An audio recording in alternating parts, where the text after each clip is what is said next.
So, you planning something wicked? I bet you're planning something wicked. I mean, why else would you come here except to spy on Twilight? Yeah, look at them all being all friendly. Bunch of goody-goods. Only reason to come here. That, and the food's pretty good too. Have you tried the veal? Ew, right, herbivore. So, what kind of evilness are you planning? You gonna poison her food or something? Well, don't worry. I've already got the best revenge planned. I ordered her a quesadilla. Oh, heavens! What have I done? I'm sorry, Twilight! Hey, could you pay the bill? Thanks!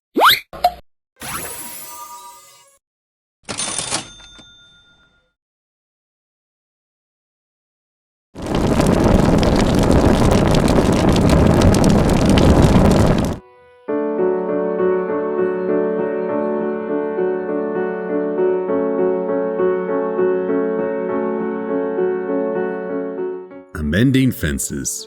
Boy, this is treacherous territory. Not because I dislike this episode, far from it, but I've already tried voicing criticism before. Problem is that this episode hits close to home for a lot of fans. Moondancer in particular is a character with whom many people identify.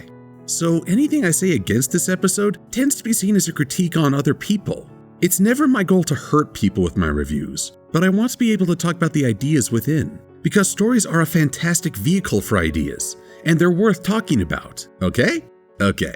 We start off with Twilight needing some downtime.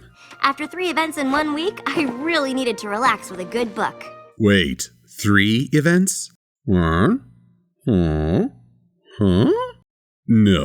No way. I know ponies work on an accelerated schedule, but, I mean, it's impossible. Anyway, Spike makes the critical mistake of talking and reminds Twilight that she had a life before Ponyville. Thus comes Twilight's driving force for this episode: guilt. Pack a bag, Spike. We're going to Canterlot. And make a list of my friends' names. I have some issues with the setup, but this is an amazing piece of integration. The whole story is bringing Twilight full circle, demonstrating how she's changed from the reclusive we saw in the first episode. In fact, it's chock full of... No, wait. If I do this every time they build on the past, we'll be here all day. I'll just have to curb my memes. First stop, Twilight's old digs. How could I have let this happen? Good question. You packed up and relocated at least 1 year ago, and didn't come back to sweep up? More to the point, how could a house like this be chocked full of valuables with no apparent security and not get robbed? You think at least one unscrupulous individual would try to take advantage of that.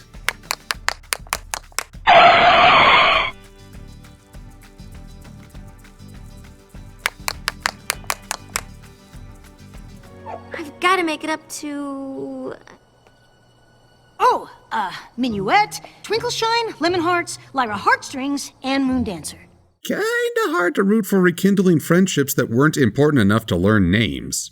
These ponies have probably been suffering ever since I left, wondering why their supposed friend would treat them so badly. Yes, let's see how much they've suffered. Hey! I just had the greatest idea! You want to go see Lemon Hearts and Twinkle-Shine? Forgive my snark, because I actually like this. All of Twilight's old acquaintances accepted that she'd moved on and did the same. Twilight put way too much pressure on herself, thinking that being the princess of friendship meant she had to be the perfect friend all the time. I said it before, and I'll say it as many times as necessary. Titles create expectations, but they don't bestow qualities. In hindsight, this was the start of a flaw in Twilight's thinking. She's letting her princess title define her when it's really her own qualities that made her a princess. Of course, it's kind of weird that she's meeting with background ponies that appear all the time. You remember our old friend Lyra, right? She lives in Ponyville, too. We're always over there visiting her. Oh, well, there's still the matter that they never approached. We've thought about asking you to join us from time to time, but we just sort of figured you'd moved on. Continue! No! Must deflect with snark! Well, there's still Twilight's guilt, and that's a big... Yeah, we didn't take it personally. What? What is this? How could this episode predict all my criticisms? How could it know my nitpicks? It's true what they say. M.A. Larson is a psychic. Away from me, O demon! My mind is not your playground! No! By the way, How odd that the ponies mentioned in this episode were a group in the comics as well. In the fall of Sunset Shimmer, the entire group served as a stand-in for the main six to show the difference between Sunset's attitude and Twilight's. 5 characters seems like a strong coincidence. I wonder if both the television and the comic staffs have to work with some kind of limitation. But what a use this is. This episode actually uses background characters better than Slice of Life. Don't get me wrong, I still enjoy the shoutouts in that little love ballad, but here we have background characters getting fleshed out to better enhance one of the main cast. I once criticized that Twilight's social circle beyond the main 6 was limited to just the royal family and Trixie. Now she's got a host of other ponies with whom she can interact, including Moondancer, who was a Fluttershy clone in the comics but is now...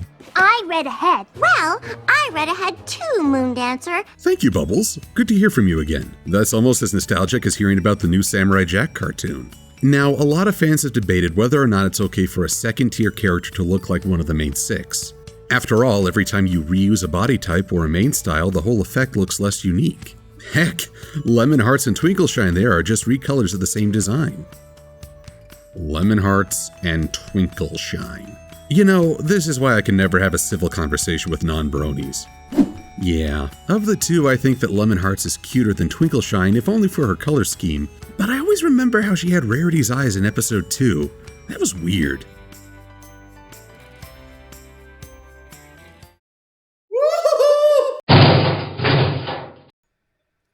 And you can come back when you start speaking English. By the way, it's your turn for dinner next week, too. Noted. I'm in favor of Twilight sharing a visual similarity with Moondancer, because so much of the latter half is a sort of what-if scenario. What if Twilight hadn't received friendship from the main 6? What if she prioritized her studies above all else? And how much more interesting is that question for those who've seen the season finale? Exactly how I used to be. Moondancer is a mirror for Twilight and vice versa. Just from this similarity, we see what Twilight might have become just as we see Moondancer's potential. That's not to say I think the presentation is flawless. One of the biggest issues for me is the unintentional messages. Those ideas that a book or movie might convey even if that wasn't the writer's intent. Case in point, Twilight proceeds to stalk Moondancer for 3 days. They observe that she doesn't interact with the ponies around her, and it's implied that's terrible. Are we really going to judge an individual by how they act over 3 days without engaging her directly? Or assume the worst about the fact that they're private? We live in a culture where if someone isn't living up to the extroverted ideal, we assume that there's something wrong with them. But that's our own bias. To my fellow introverts, I say, there is nothing wrong with being quiet and preferring a little privacy. The important thing is that you feel comfortable with that choice rather than feeling any sort of resignation. Now, while Twilight's view seems skewed, I can't say that Moondancer's without issue. The visual of her crumbling home is a big indicator that she's not caring for herself. So Twilight tries to casually start a conversation when... Shh! Oi, you just shushed a princess! Shh! I mean, really? Though mad props to Moondancer. If a pony was stalking me and then a book started talking out of nowhere, then I'd be out the door. Hello! And I was so caught up in my own studying that I didn't take your feelings into account. You were afraid the world was going to end and working to avert it. I think most ponies would understand. Of course, then she moved to Ponyville and left everything and everyone she knew at a moment's notice, including her parents and brother and now Moondancer. That is a weird piece of info to integrate.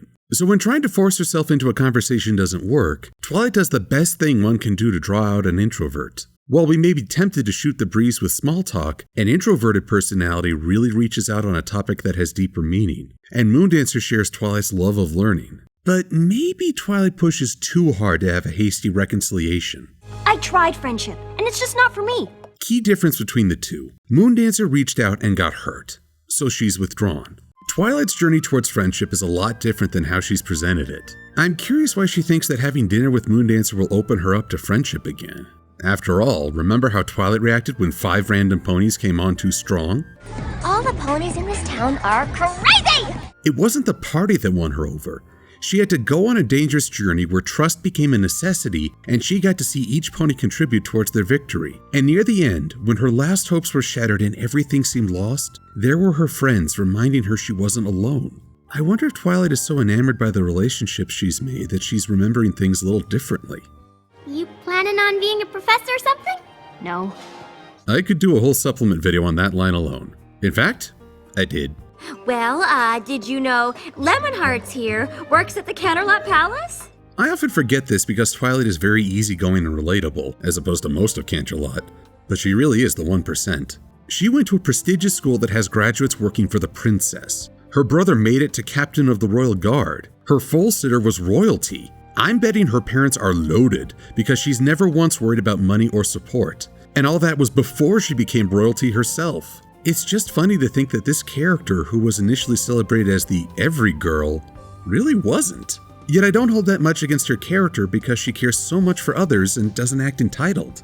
However, this is a good point to mention the biggest unintentional message of the story. It's all Twilight's fault. Guilt has been Twilight's chief motivator throughout this story.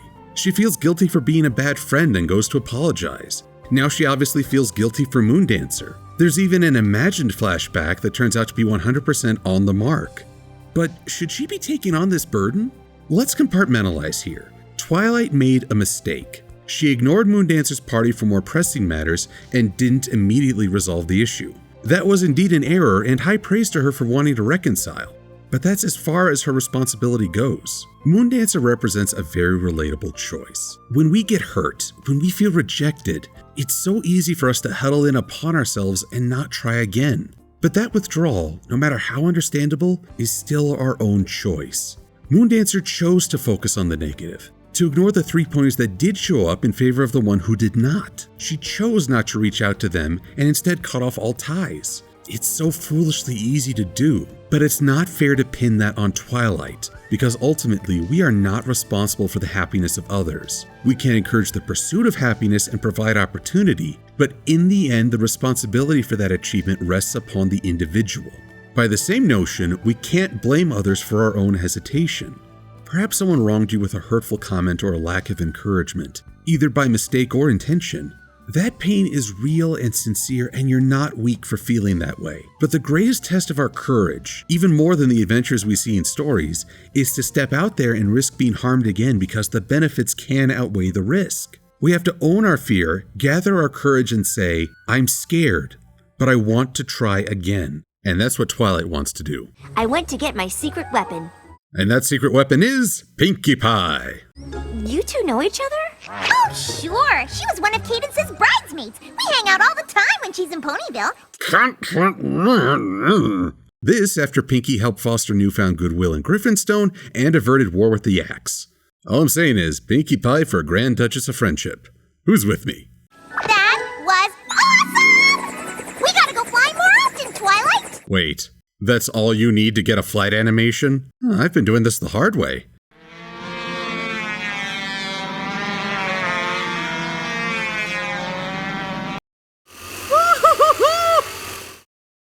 Hello and welcome, my name is Mangakama and thank you for clicking onto this video. Today we'll be discussing a very serious topic, including this very video itself. Are videos on YouTube considered art? Let us begin by quoting a very famous person. Help! My rep is kidnapping me! And just like that, the moment is ruined. So we finally come to the most emotional scene of the episode.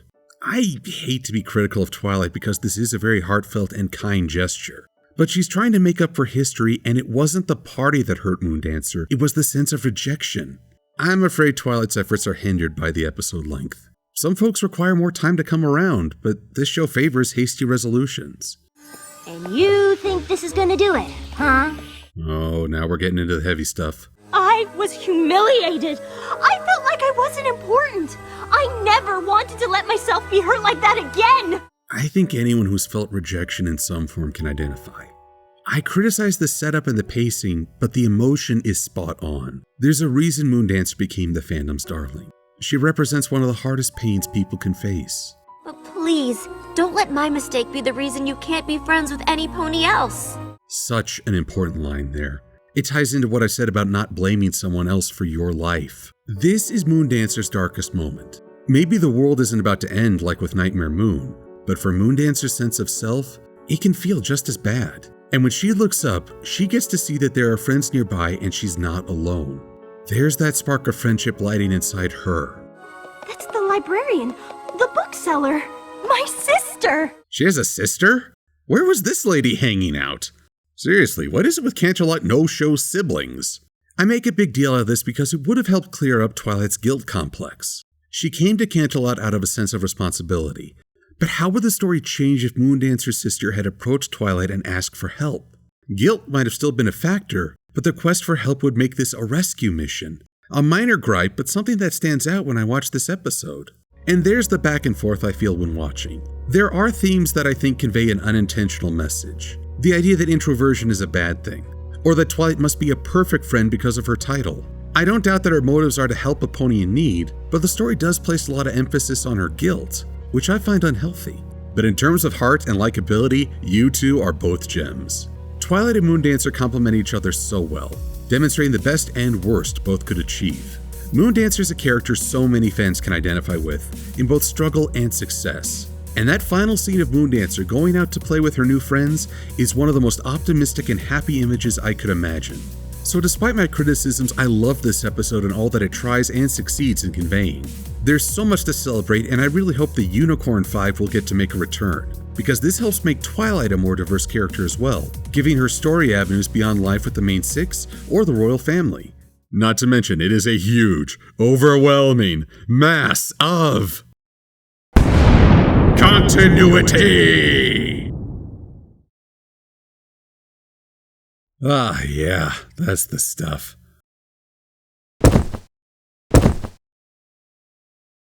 Oh, hi, Starlight. Didn't see you there. Did you want in on the group hug? You're funny. I'm Silver-Quill. Thanks for watching.